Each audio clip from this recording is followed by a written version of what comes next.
Ele tentou vender algo que revelaria seu próprio segredo. Na aurora de uma manhã de março, a casa grande de Santa Rita acendeu-se em luz pálida.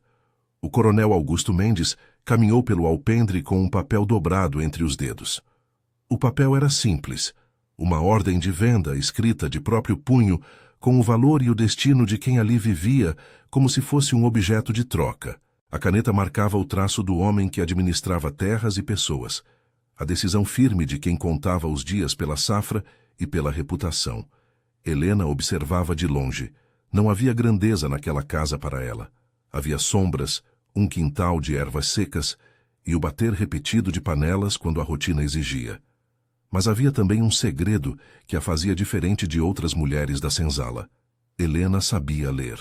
Aprendera escondida, com as sobras de papel que o mundo dos senhores deixava cair, com as letras rabiscadas no verso de contas, com a paciência de um homem velho que, por um jogo de azar do destino, havia sido generoso. Saber ler era uma arma miúda num território que queria mantê-la muda.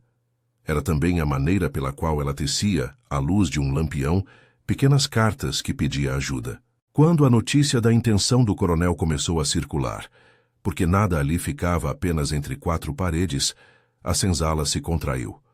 Vender Helena naquela condição era mais do que um negócio com cifrões.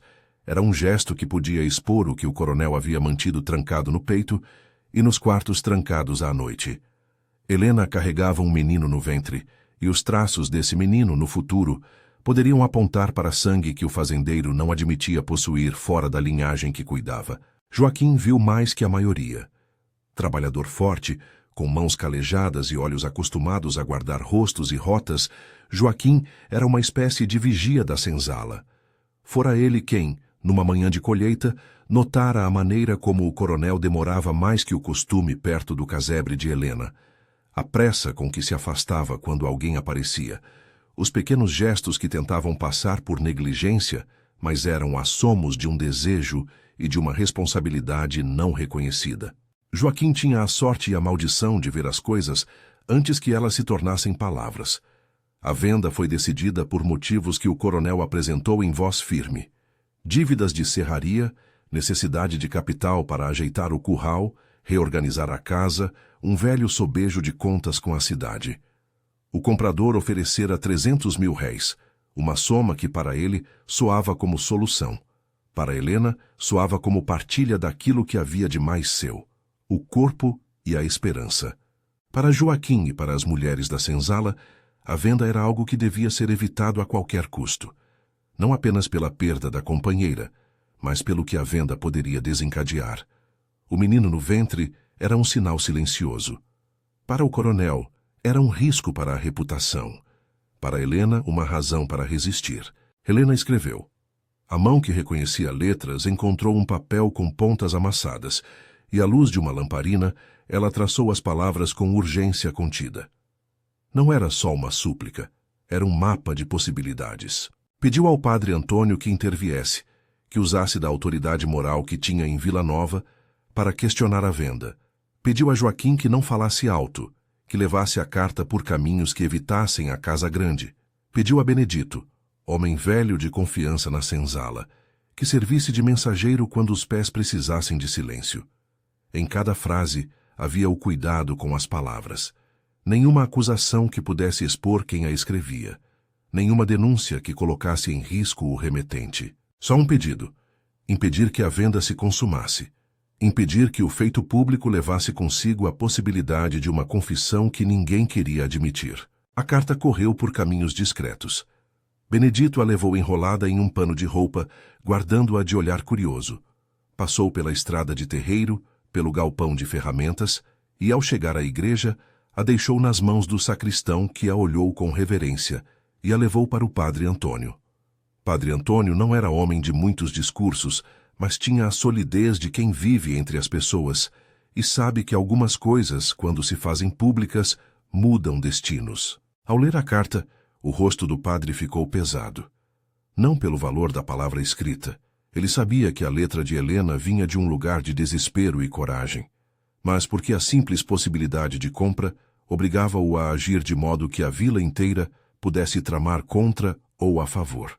Naquela mesma tarde, o padre foi até a fazenda. Não bateu a porta com violência. Sabia que as portas respondiam a certos rituais. Pediu falar com o coronel. Encontrou Augusto Mendes no escritório, a mesa coberta de papéis, o chapéu de palha encostado à cadeira, a expressão que misturava desprezo e cansaço. O coronel ouviu o padre com a mesma reserva com que ouvia as reclamações dos arrendatários. Paciência protocolar, depois as decisões que o mundo mandava.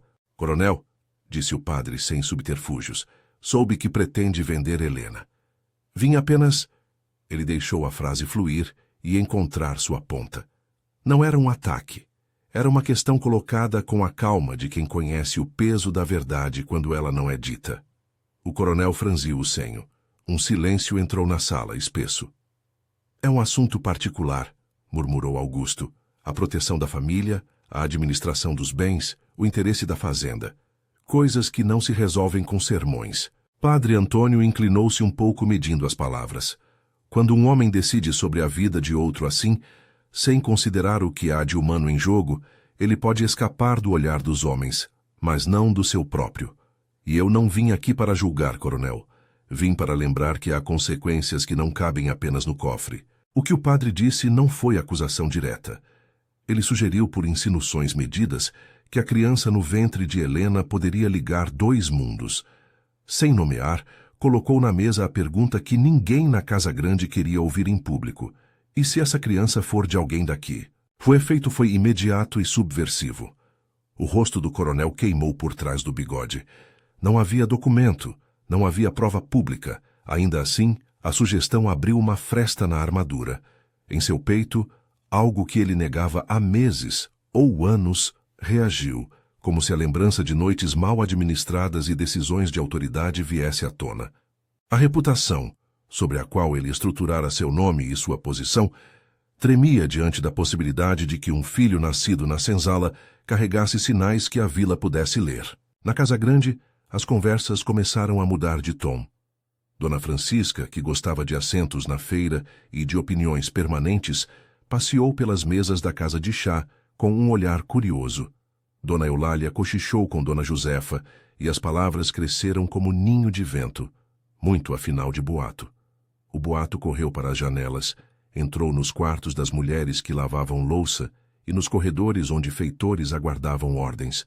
Jacinto, o feitor, que executava com rigor as determinações do coronel, observou a mudança nos passos do patrão e sentiu-se desconfortável. Sua função era cumprir, não questionar. E o papel de executor pesa mais quando o objeto da execução possui complicações morais. Dentro da senzala, as mulheres reuniam-se em segredo. Maria e Dona Josefa pegaram as mãos de Helena com uma firmeza que era proteção e promessa. Não eram apenas gestos de carinho, eram votos de que aquela mulher não seria entregue sem resistência. Benedito falou em estratégias discretas, cartas, contatos na cidade, uma rede de informações que pudesse tornar pública a pressão contra a venda. Joaquim ouviu, plano a plano, e soube que havia caminhos que exigiam risco. Ele não abandonaria Helena. Enquanto isso, a vida da fazenda prosseguia com seus ruídos. O som da charrete vindo da estrada, o cheiro forte da cachaça depois do almoço, o tiquetaquear dos cavalos na cocheira. Eram os ruídos de um mundo que queria normalizar tudo, inclusive seu próprio modo de agir contra os outros. Mas havia fissuras. A simples possibilidade de que o segredo do coronel viesse à tona era algo que pesava mais do que o som das rodas. O coronel, agora mais fragilizado, tomou decisões pequenas e grandes. Mandou que as contas do cofre fossem revistas para justificar a quantia recebida. Ordenou ao feitor que acelerasse os termos da venda, como quem tenta encobrir a mancha antes que ela cresça. Ao mesmo tempo, demonstrava atos contraditórios. Havia momentos em que cobrava Helena com frieza, tratando-a como coisa. Havia outros em que a observava em silêncio, um olhar que podia ser remorso, desejo ou medo de ser desmascarado. Essas contradições eram a característica principal do homem que dominava Santa Rita.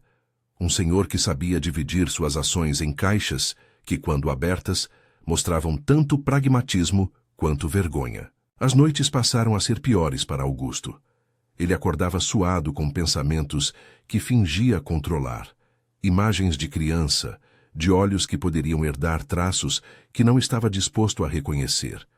A reputação na vila era um bem que valia mais que muitas cabeças de gado.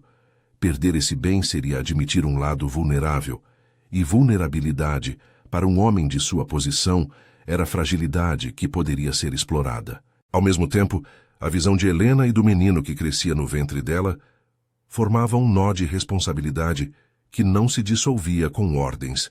Ele queria e, ao mesmo tempo, temia. Na cozinha, Maria trocava olhares com Dona Josefa.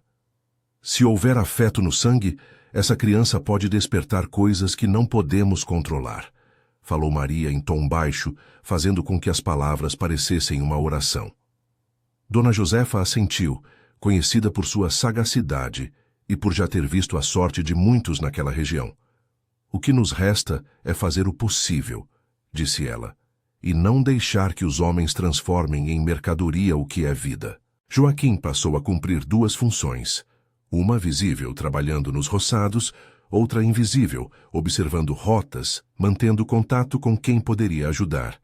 Não era apenas proteção física que ele queria ofertar, era rede de informação. Sabia que para impedir a venda, talvez fosse necessário expor o caso à comunidade, provocar uma pergunta pública que rasgasse o véu do silêncio. Mas isso exigia cuidado. Uma exposição mal calculada podia piorar a situação, levar Helena para outro lugar, talvez mais distante e violento. A vila, por sua vez, discutia o possível. O padre, agindo com prudência, tentava apaziguar sem perder de vista o que a carta significava. Debates surgiam nas esquinas, entre as mulheres que lavavam roupa na beira do rio e os homens que jogavam dominó na praça. Alguns defendiam o direito de o coronel gerir seus bens como quisesse. Outros, chocados, questionavam como a lógica de propriedade permitia que vidas fossem vendidas. Essas conversas eram parte de uma mudança lenta na sociedade, uma inquietação que, embora tardia, começava a penetrar nas consciências. Helena, por sua vez, seguia escrevendo. As letras eram sua arma e sua confissão. Em cada página havia um futuro imaginado para o menino que carregava. Escrevia sobre o mar que nunca vira, sobre cidades com mercados ruidosos, sobre a possibilidade de um lugar onde o filho pudesse crescer sem olhar espantado sobre si. Não tinha certeza se conseguiria chegar ao rio, mas a ideia de que poderia tentar já era um movimento de resistência. A carta ao padre era a primeira de várias tentativas de construir alianças que permitissem a ela outra vida. O plano improvisado que começou a se delinear entre os escravizados não era heróico num sentido grandioso. Era antes uma série de pequenos gestos. Esconder papéis, desviar olhares, arranjar um comprador que pudesse ser persuadido a recuar, costurar nomes de aliados em roupas velhas, passar mensagens curtidas em sabonetes e no verso de remédios. Era também a coragem de pessoas que se olhavam e reconheciam o que havia de humano na outra pessoa. A solidariedade ali se fazia em silêncio e com uma contabilidade de risco. No centro de tudo, o coronel oscilava. Havia momentos em que parecia decidido a seguir com a venda, como se a rigidez do mundo dos negócios fosse suficiente para deixar de lado qualquer questão moral. Havia outros em que seu olhar se perdia, pensando em como seria admitir que um filho, e a marca desse filho, viera de sua intimidade. Ele sabia que se a vila conversasse sobre um menino com olhos claros, em meio a pessoas de cor, perguntas surgiriam. E perguntas destroem imagens que homens como ele cultivavam. Algumas noites, o coronel pegava o papel da venda e o lia novamente. Sentia a dureza das letras, a autoridade que imprimia nas linhas. Em outras noites, deixava o papel na mesa e olhava para a casa, para a senzala que, por trás das janelas, mantinha suas vidas discretas e sua resistência. A contradição corroía-o. Não havia redenção fácil naquilo. Havia a consciência incômoda de que as escolhas feitas ao longo dos anos haviam criado uma rede de dependência e vergonha. O feitor Jacinto, antevendo complicações, comunicou ao coronel que o comprador esperava uma resposta. Vieram ao meio-dia, disse ele em tom prático. querem concluir o tratado no fim da semana. O coronel ouviu e sentiu o peso da concretude. A venda deixaria de ser ideia para ser fato. Era o momento em que o segredo poderia, de fato, transformar-se em mercadoria. No mesmo dia, rumores chegaram até a cidade do comerciante que frequentava a praça. Um homem que havia ouvido de um vendedor ambulante sobre uma mulher prestes a partir para longe. O vendedor gostava de conversa e, às vezes, transformava histórias em moeda. Era dessas vozes que o boato nasce e amadurece. Em Santa Rita, as bocas que falavam sem peso tinham o poder de tornar qualquer coisa real. E a possibilidade de que Helena fosse longe, num navio ou amontoada num trem de mudança, tornou-se conversa de botica e de taverna. Para além do pânico e da organização, havia um gesto simples que mostrava o quanto a situação era humana. Quando Joaquim soube que a venda poderia ser marcada para breve, aproximou-se de Helena com a naturalidade de quem oferece comida ou cobertor. "Não tema", disse ele. Sua voz não era de promessa vã. Era uma responsabilidade. "Se terão que levar você, vou descobrir um jeito de atravessar o caminho deles. Não sozinho, mas com outros." Helena segurou a mão dele, e no toque havia aliança. Não era romance romantizado. Era solidariedade. E assim, os dias se encaminharam para uma semana que parecia comprimida pelo destino. O papel na mesa do coronel, o lambuzar silencioso dos boatos, a carta no bolso do padre, tudo conspirava para um momento de decisão. O homem que pretendia transformar uma mulher em mercadoria começava a reconhecer que, ao fazê-lo, poderia transformar também uma parte de si em algo inaceitável.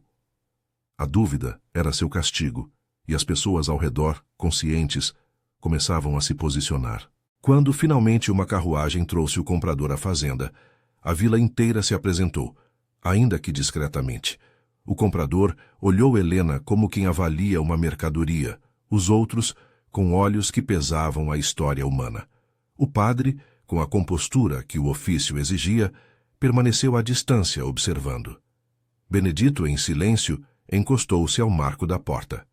Joaquim, de pé, fissurou o chão com a sensação de que tudo podia ruir. O encontro foi breve. Documentos trocados, assentos arranjados. O comprador queria a certeza do pagamento. O coronel, a certeza de que seu cofre era reabastecido. No entanto, havia uma outra conta a ser paga, a conta da reputação. Em voz baixa, o comprador questionou sobre o estado de saúde da mulher, como quem consulta a garantia de mercadoria. Uma palavra, uma expressão, e tudo poderia se alterar. O coronel, naquele momento, sentiu que a venda era também uma contabilidade que ele não controlava por completo. O gesto de transformar ser humano em mercadoria carregava o risco de revelar traços que, no futuro, se tornariam evidência de um erro. E nem sempre o erro se explica com cifrões. Em segredo, algumas pequenas ações foram tomadas.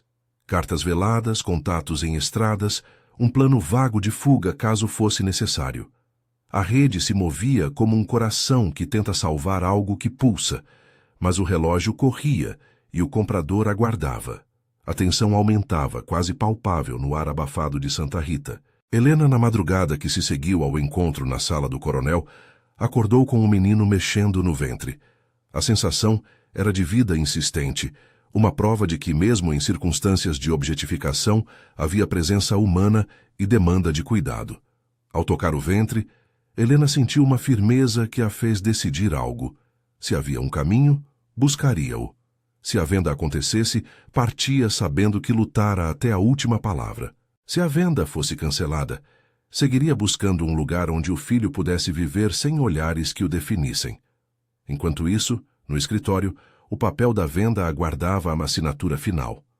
O coronel passeou os dedos pela assinatura como se tocasse cordas de um instrumento que não dominava mais. Em seu íntimo, uma voz que antes era abafada crescia.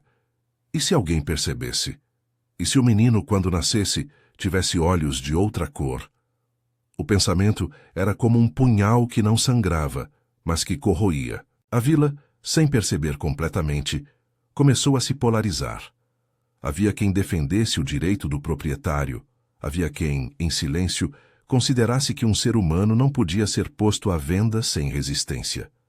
Entre esses, pequenas faíscas de mudança começavam a emergir. Discussões públicas que, embora tímidas, carregavam sementes de transformação. Num gesto que parecia simples e ao mesmo tempo profundo, Helena escreveu mais uma vez. Não era carta apenas para o padre, nem para Joaquim. Era uma carta para si mesma e para o menino que ela não sabia ainda como proteger plenamente. Em suas palavras havia medo, estratégia e uma esperança contida. Sabia que a história podia se encaminhar por caminhos cruéis, mas também sabia que a solidariedade era uma lição que se aprende nas juntas de uma senzala. E enquanto a semana se alongava, a cena final que se desenhava era a de um homem apertando um papel nas mãos, consciente de que a entrega daquele papel poderia, de fato, tornar público um segredo que o era apenas porque ele assim o fizera. A tensão estava instalada. A venda marcada era a batida que poderia fazer o segredo vazar ou permanecer soterrado. A vida de Helena e do menino e a reputação do coronel estavam ambas pendendo numa balança que qualquer sopro poderia desequilibrar. Naquela noite, quando as janelas da casa grande cerraram-se e as estrelas surgiram por trás de nuvens pesadas, o coronel abriu a gaveta onde guardava o papel. Olhou para as linhas que ele mesmo escrevera. Sentiu o peso da decisão. Não havia inerente bondade em suas mãos. Havia o cálculo de um homem que compreendia que a exposição de um segredo podia lhe custar muito mais do que o dinheiro que receberia. Ainda assim, havia medo. Um medo que não se compra com nada. E do lado de fora, na senzala, Helena deitou-se com a cabeça cheia não só de dor, mas de um plano que se alimentava de solidariedade. Joaquim, do outro lado do barracão, também velou. Todos sabiam que algo estava prestes a ocorrer. A venda continuava marcada, o comprador esperava, e o papel anunciador do destino humano aguardava apenas uma assinatura. Cada gesto, cada suspiro, tornava a noite mais pesada. A narrativa que tomava forma em Santa Rita não era apenas sobre uma venda. Era sobre um poder que acreditava poder enterrar suas falhas, transformando-as em mercadorias. Era sobre uma mulher que, alfabetizada, tecia resistências com palavras. Era sobre homens e mulheres que, mesmo submetidos, encontravam modos de preservar a humanidade. E era sobre um segredo. Esse segredo, que se fosse transportado no corpo de Helena para outra propriedade, poderia em algum momento apontar um dedo que o coronel não queria ver levantado. A cena final do dia foi uma silenciosa reunião entre algumas mulheres da senzala. Elas trocaram olhares e prometeram vigília. Nenhuma fantasia de heroísmo ali, apenas a certeza de que, se a venda acontecesse, fariam o impossível para que a criança, ao menos, tivesse a chance de escapar do destino que o mercado da escravidão propunha. Havia um plano nascido de fragmentos, amigos na estrada, contatos na cidade, dinheiro escondido, falsos atestados. Era pouco, talvez insuficiente, mas era tudo o que tinham. A vida em Santa Rita seguia seu curso, e o fim daquela semana prometia uma decisão que mudaria o curso de várias vidas. O papel na mesa do coronel aguardava. O pai em potencial, um homem que preferia apagar vestígios a assumir responsabilidades, tremia entre a convicção prática e a sombra da culpa. A carta do padre e a carta de Helena cruzavam as malas do destino, prontas para alterar o rumo. E foi nesse ponto de decisão, entre a dispensa de uma assinatura e a possibilidade de uma resistência que crescia, que o tempo pareceu suspender-se. A venda, marcada para dentro de dias, tornara-se o fio que poderia, ao ser cortado, revelar o segredo oculto. A sensação era de que algo grande, uma resposta pública, uma mudança de vida, pairava no ar, esperando apenas a coragem das pessoas para se tornar real. O papel na mesa do coronel rachou a noite em duas metades de silêncio. Uma promessa de comércio e o espaço aberto para uma escolha que o coração do homem não mais suportava fingir que não existia. Quando a aurora trouxe fumaça fina sobre os pastos de Santa Rita, algo já havia mudado, não por decreto, mas por um fio de resistência que se tornara público dentro dos muros fechados da fazenda. Se esta história toca você, curta e comente o que faria no lugar deles. Fica aqui um convite simples. Compartilhar memória é recusar o esquecimento. A madrugada seguinte foi de movimentos contidos. Ao romper do dia, Benedito saiu com passos que não queriam chamar atenção. Trazia debaixo do casaco moedas escondidas, um envelope com letras trêmulas que Helena escrevera, instruções, nomes de contatos no Rio, um endereço de uma parente distante que, por boatos, podia ajudar. Maria e Dona Josefa deram o que tinham: agasalhos surrados, um pedaço de tecido colorido para embrulhar o bebê, o calor de saberem que faziam mais do que lamentar. Joaquim, cuja função havia se transformado de simples trabalhador a vigia e articulador, fazia a ronda com os olhos firmes na estrada e a mente calculando saídas. A ansiedade tinha um peso físico. Na casa grande, o coronel caminhava entre cômodos, como se a casa fosse um corpo próprio e ele temesse descobrir feridas onde antes havia decoro. Jacinto, o feitor, movia-se em silêncio, cumprindo ordens com o rosto fechado. O comprador, que esperava a concretização do trato, retornara para formalizar o pagamento. No entanto, o que ele encontrou foi um ambiente menos resoluto do que a rigidez do dinheiro supunha. O trabalho de parto de Helena aconteceu num céu carregado, como se a terra também segurasse a respiração. Não havia médico, apenas as outras mulheres e o bater das mãos trêmulas que aceitaram o que a natureza ordenava. A descrição das dores não cabe aqui em detalhe. O que se pode dizer com respeito é que houve um esforço coletivo para proteger a criança que vinha ao mundo. A luz do lampião oscilava no casebre. O cheiro de ervas e o som de vozes baixas marcaram o ritmo do momento. Quando o choro ecoou pela primeira vez, houve quem prendesse o ar e quem começasse a chorar de alívio. O choro de um menino trouxe consigo um novo e perigoso conhecimento. Quando a criança foi apresentada, as feições falaram antes das palavras. O menino tinha olhos mais claros do que a maioria na senzala. Havia um desenho no seu rosto que fez com que, por instantes, todos os olhares se fixassem. Para quem conhecia Augusto Mendes, aqueles traços eram um espelho indiscreto. O coronel, que estava perto o suficiente para ver e longe o bastante para temer, sentiu o mundo inclinar-se. O que antes admitia-se apenas em suspiros e na volúpia das noites, agora tinha prova sensorial, pequena e insistente. Um filho pernambucano da mesma casa grande.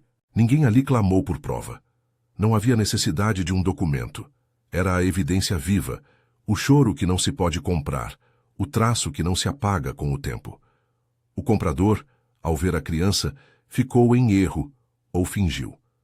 Talvez compreendesse que o que se oferecia em mercadoria ali era algo muito diferente do que sua contabilidade previa.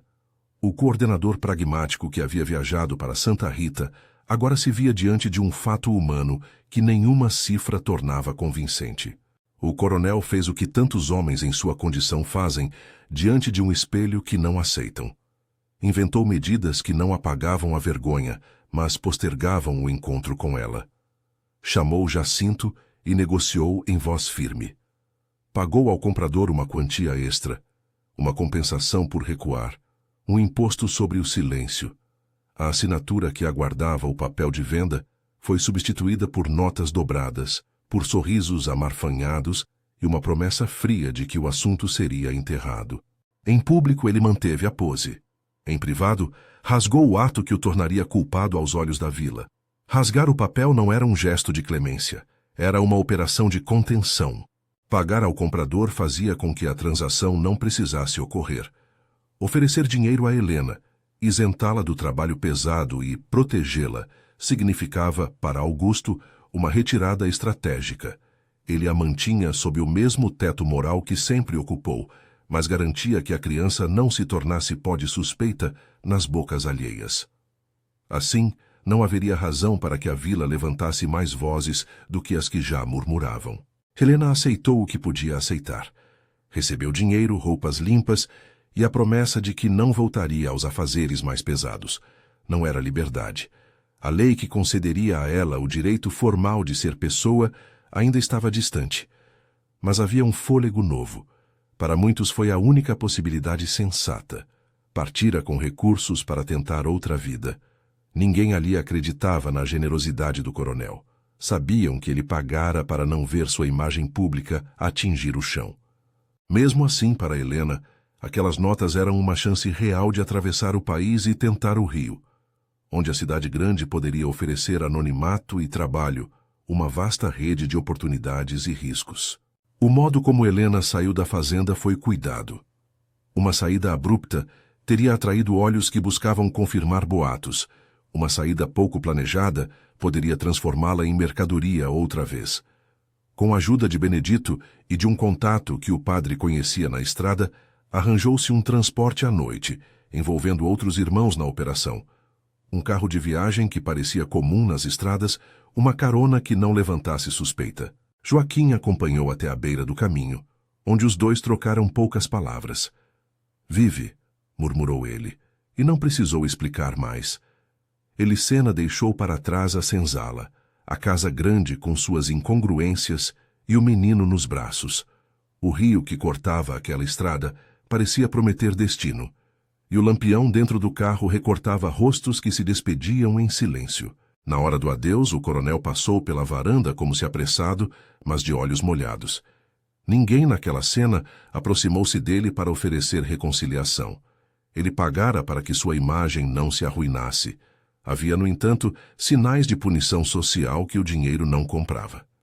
Ao classificarem-se as conversas nas mesas de chá e nos bancos da praça, havia quem o evitasse com desculpas discretas. Não se tratava de justiça. Tratava-se de um deslocamento de olhares, de portas que se fechavam para homens que, embora ricos, não eram mais imunes ao rumor. A punição foi mais psicológica do que legal, mas dentro de uma vila que se alimentava de reputações, havia uma perda que ressoava. A partida de Helena com João, o menino, abriu uma cadeia de efeitos que ninguém naquela semana podia prever. Padre Antônio continuou a atuar como elo discreto, fazendo com que a história não se perdesse para o esquecimento imediato. Era ele quem, em conversas com outros líderes locais, insinuava a importância de não reduzir vidas a mercadorias, mas também sabia dos limites do seu ofício. Não proclamou salvador a si mesmo. Era um homem que tentou corrigir uma injustiça dentro dos limites que a sociedade permitia. Joaquim, por sua vez, permaneceu. Sua decisão não foi a de abandonar uma família que na senzala era mais que parente. Era comunidade. Continuou a articular resistências. Depois que Helena partiu, transformou sua presença em vigilância e em memória viva. Contou nas noites de lenha acesa a história de como se moviam fios de solidariedade, registrando nomes, datas, detalhes que às vezes a história oficial apagaria. A essas memórias coube o papel de manter vivo o que a lei não registrava. Nos anos que se seguiram, Santa Rita foi mudando como o restante do país. Devagar, tensa e com rupturas. Augusto Mendes envelheceu com manias mais frequentes de olhar pela janela, mas também com a mesma incapacidade de saldar certas dívidas morais. A decisão de pagar para que a venda não acontecesse não o redimia, retirou apenas o risco de exposição. A vida dele terminou alguns anos depois, sem grandes arrebatamentos públicos de consciência. Morreu como muitos senhores morriam, deixando bens, segredos mal remendados e um nome intacto perante alguns aspectos da lei, corroído em outros pelos olhares que não mais o olhavam. Helena e João chegaram ao Rio com o pouco que puderam carregar. A cidade era vasto universo de trabalho informal, de empregadas e de casas que convocavam mãos para lavar, cozinhar, costurar. Helena, com suas letras, encontrou portas que muitas não encontravam. A alfabetização, pouco a pouco, mudou sua vida. Escreveu cartas, leu anúncios, negociou pequenos contratos, aprendeu a costurar para fora, trabalhou em casas de família, costurou noites e horas como quem remendava a própria história. Não era uma trajetória de prosperidade imediata. Era de sustento, de garantir ao menino um lugar em que seus olhos não fossem sempre objeto de questionamento. João cresceu com o conhecimento de que havia um passado que o seguiria, mas também com a capacidade de sonhar algo além da senzala. A cidade lhe ensinou a complexidade das relações humanas e a dureza do racismo que pairava também no litoral. porém ofereceu possibilidades de sociabilidade com outros homens e mulheres que, vindos de pontos diversos, estruturavam uma nova maneira de viver. A abolição de 1888 foi, para muitos, uma quebra histórica com repercussões distintas. Para Helena, significou o reconhecimento formal do direito de existir sem cativeiro. Para Joaquim e para tantos, significou a abertura de uma estrada de oportunidades e de riscos. Nem toda saída foi garantia de vida digna. O mercado de trabalho era excludente, a cidade hostil em muitos aspectos. Mesmo assim, a liberdade formal oferecia um terreno de disputa, onde aos poucos se buscavam direitos e formas de inscrição social. Os anos depois da abolição mostraram a persistência das feridas. A fazenda Santa Rita conheceu declínio e alterações. Alguns herdeiros venderam partes, outros lutaram para manter ganhos que já não se sustentavam da mesma maneira. Sem o trabalho forçado, a economia mudara. A Casa Grande, que por tanto tempo tombara sobre o destino dos outros, precisou adaptar seus muros a tempos novos. Havia por vezes visitas de antigos trabalhadores que voltavam à roça para lembrar, para reivindicar contas, ou simplesmente para reconhecer que alguns lugares guardavam o passado como mapa de ausência e presença. A memória de Helena permaneceu viva em duas frentes: na própria voz que ela manteve nos laços com a comunidade do Rio e na memória oral cuja guardiã se tornou Joaquim. Ele e outros veteranos passaram a se reunir depois do trabalho para contar a história da senzala que resistira. Alignaram nomes, lembraram rostos, preservaram detalhes que a documentação oficial não registrava. Essa prática de lembrar era uma forma de justiça. Dar nome aos acontecimentos, às pessoas, às redes de solidariedade que salvaram vidas. João, crescendo, aprendeu a ler pela mão da mãe. Tornou-se homem com vocação para o ofício de alfaiate. Suas mãos moldavam tecido e identidade. Ao mesmo tempo, carregava a história da fazenda como algo que moldava sua postura, a necessidade de não aceitar que a própria origem fosse explicação para menos. Cada peça que costurava, cada ponto que fechava, era também um gesto de afirmação. Não procurou vingança contra o sobrenome que carregara como estigma. Fez-se com trabalho e com redes, encontrando comunidade entre outros filhos da migração. No meio social, o coronel permaneceu como figura ambivalente na memória coletiva. Para alguns, um senhor como tantos, com negócios e presença política. Para outros, a marca viva de um poder que ferira vidas. A comunidade religiosa, representada por figuras como o Padre Antônio, também foi transformada. Havia uma consciência crescente da necessidade de não apenas rezar, mas também de consolidar espaços de amparo. Entretanto, as instituições mudaram a passos desiguais, e o protagonismo das vítimas para reescrever a história foi decisivo. Houve consequências públicas e íntimas. Em alguns almoços e feiras, a lembrança dos episódios de Santa Rita ressurgia em perguntas e em censuras. Filhos e filhas dos que lá viveram debateram a moralidade das ações paternas e maternas. Não foram raras as contendas familiares, onde sombras do passado se tornaram alvo de disputas. A economia da região também foi testada por renovos de cultivo e por mudanças nas estruturas de trabalho.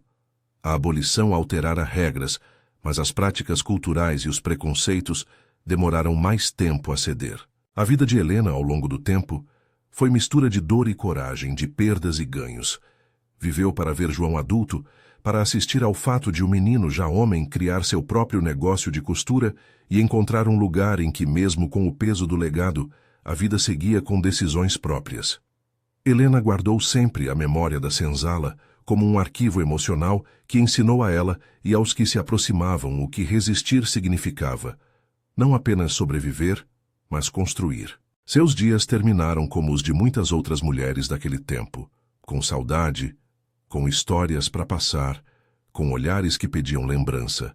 Joaquim, que vivera tanto tempo no limiar entre a servidão e a liberdade, acabou por tornar-se uma voz respeitada em seu bairro, não por ter detido a história com um ato heróico isolado, mas por ter sido parte de uma cadeia de cuidados que preservou pessoas.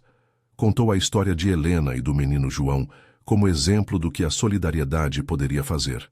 Teve amigos, teve perdas e envelheceu sabendo que a mudança social era lenta e que sua contribuição ficaria nas memórias daquelas gerações que o sucederam. No âmbito mais amplo, a história de Santa Rita foi uma entre tantas. A abolição não apagou as marcas. Transformou um estatuto jurídico que permitiria futuras disputas por direitos e reconhecimento. As ruas do Rio e de Minas abraçaram muitos que buscavam recomeços. Havia também resistências invisíveis, pequenos grupos que, como a Senzala de Santa Rita, trocavam letras, mantinham contatos e ensinavam as próximas gerações a ler e escrever. A alfabetização, um dos fios centrais da história de Helena, demonstrou-se como ferramenta decisiva.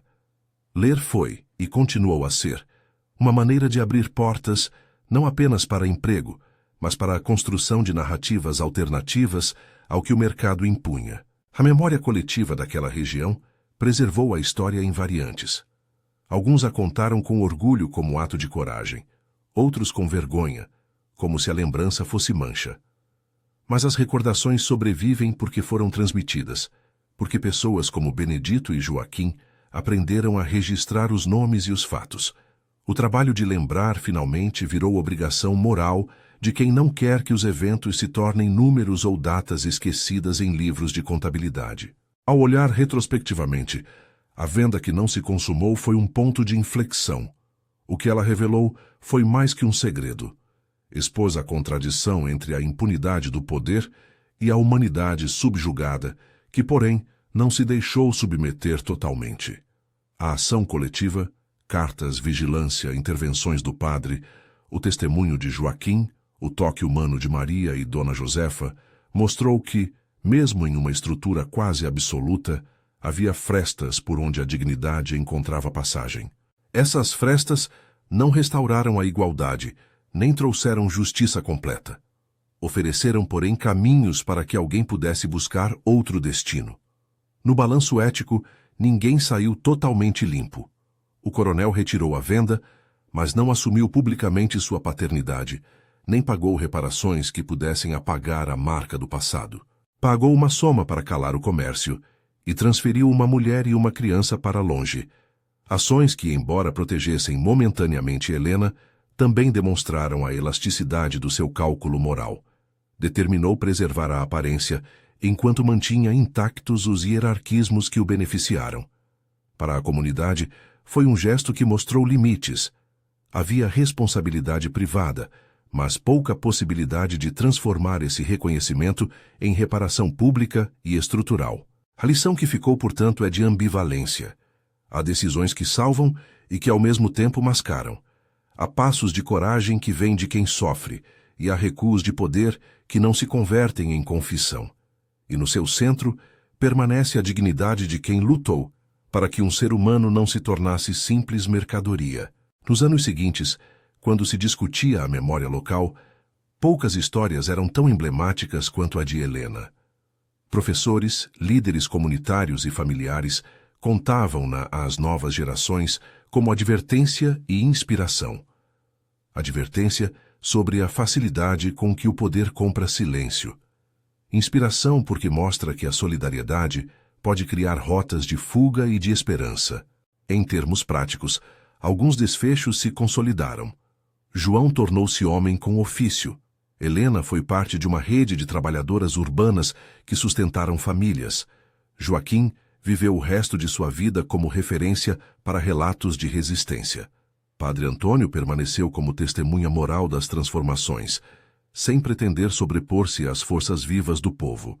A fazenda de Santa Rita, como muitos casarões do interior, passou por mudanças, fragmentações e, finalmente, deixou de ser símbolo absoluto de mando. O que resta, depois de tudo, é a urgência de preservar essas memórias, não para condenar apenas um homem ou um sobrenome, mas para que se reconheça como as estruturas históricas permitem que vidas sejam mercadas e que, em cada episódio, haja quem lute. O valor de contar é mais do que entretenimento. É uma ação necessária contra o apagamento. Ao fechar o fio desta história, que teve início num papel que poderia ser apenas negócio, É preciso lembrar que o ato de quase vender alguém revelou-se um espelho para a vila inteira. Mostrou o quanto a vida de outros estava submetida a decisões que pareciam administrativas e desumanas. Mostrou igualmente que alfabetização, solidariedade e coragem, embora imperfeitas, foram instrumentos de preservação humana. E mostrou que a responsabilidade civil e moral é algo que a comunidade pode exigir, na voz dos que persistem em lembrar. Compartilhe esta história para que a memória não se perca. Conte nos comentários o que mais te marcou e com quem você acha que deveríamos conversar sobre os caminhos da reparação histórica.